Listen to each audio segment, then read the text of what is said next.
Prove it then. Lift up your top, the boy said, teetering on the edge of the half-pipe. I'd laughed louder than I meant to, pushing my body back and forth on the deck, moving over a crack in the concrete. On edge, I skirted around the silence in my dust bowl belly. No. It's obvious she's a girl, another boy said, with his back bent away from us, his legs sucked up to his chest to lend his skateboard flight.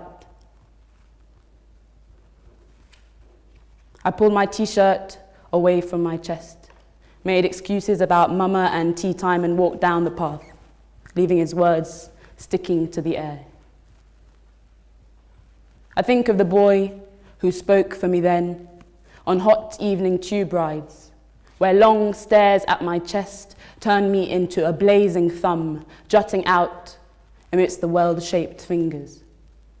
These days, I button my shirts all the way up. My neck, a treasure chest of secrets. From the moment we're born, we're placed into this straight jacket of gender.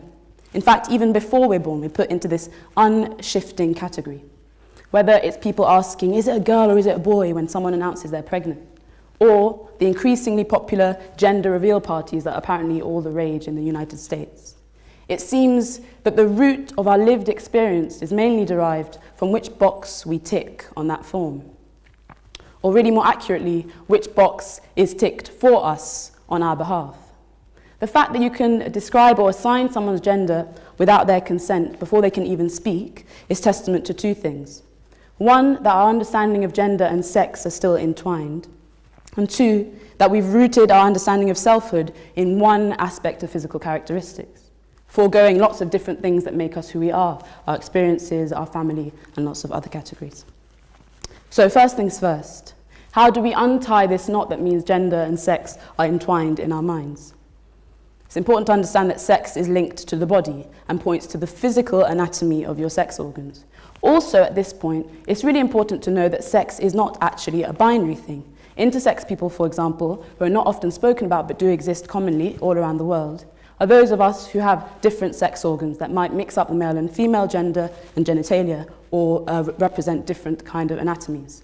Now, because of our attachment to the gender binary and our understanding of sex and gender as a binary construct with male here and female there, lots of intersex babies are forced to undergo surgery.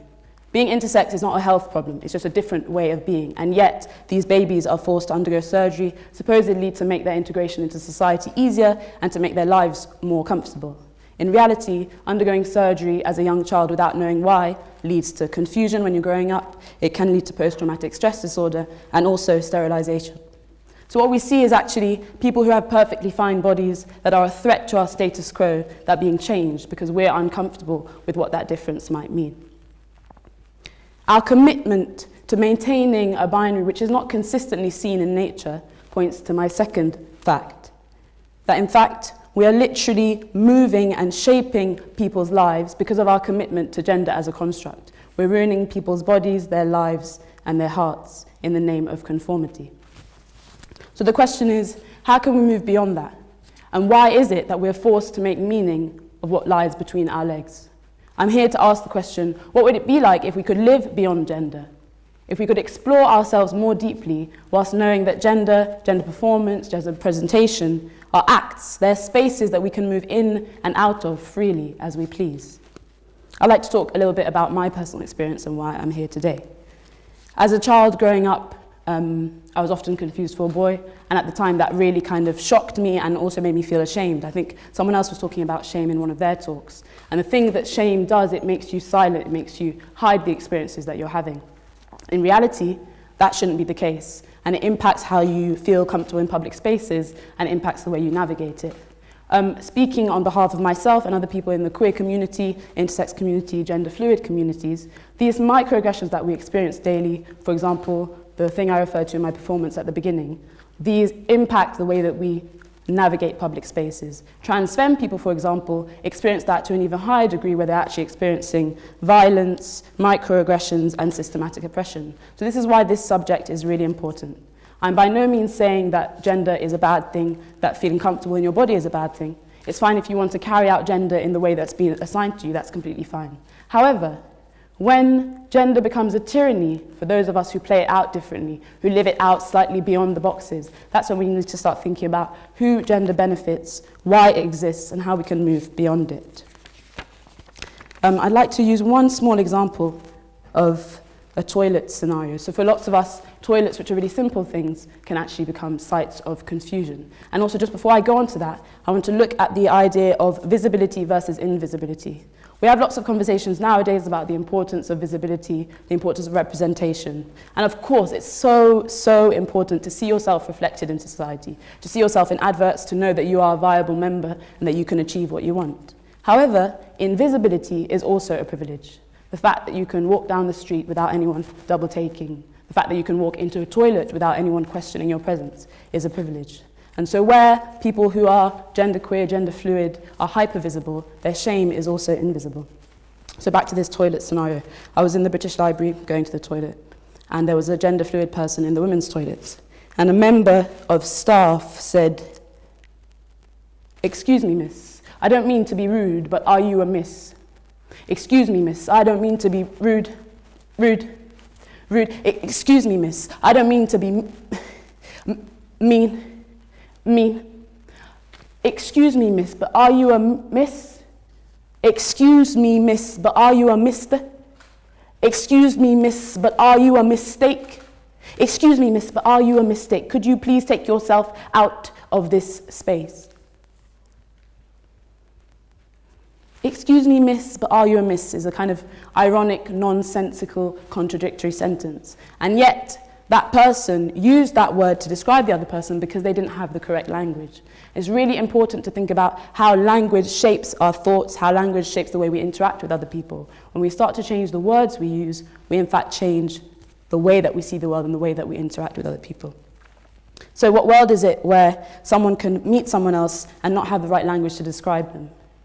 And if there is no language to describe us, do we exist? That might sound a bit hyperbolic, but if in a culture which is so much based on visual language and actual language, there are black holes within that structure that don't fit you, that you do not exist in, then in some sense, in a linguistic sense, and in a wider cultural sense, lots of people are being silenced.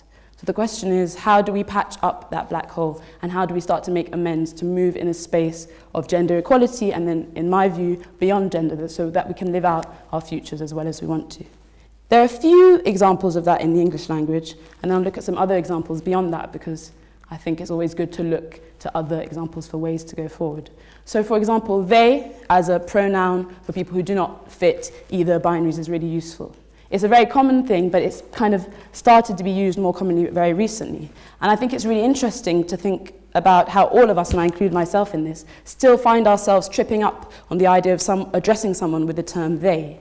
It shows us how deeply, deeply rooted gender is in our sense of being, and how maybe we should actually start to question why we are so connected to this rooted thing and how we might be able to move beyond that. So they is an example of some form of progression, even though I've witnessed lots of people being kind of mocked or questioned when asked to be addressed that way. Another one which I think is really interesting, more on the kind of form-filling section, is the term, it's a title, MX. So it can be said as mix or mix, and that is, again, to address someone who doesn't want to fit into either binaries. And that's actually really important because that is lending the presence of gender non-conforming people into the space of admin, into the space of data. And though that is a really boring space, it's also a space where legislation is made and where larger changes can actually be made.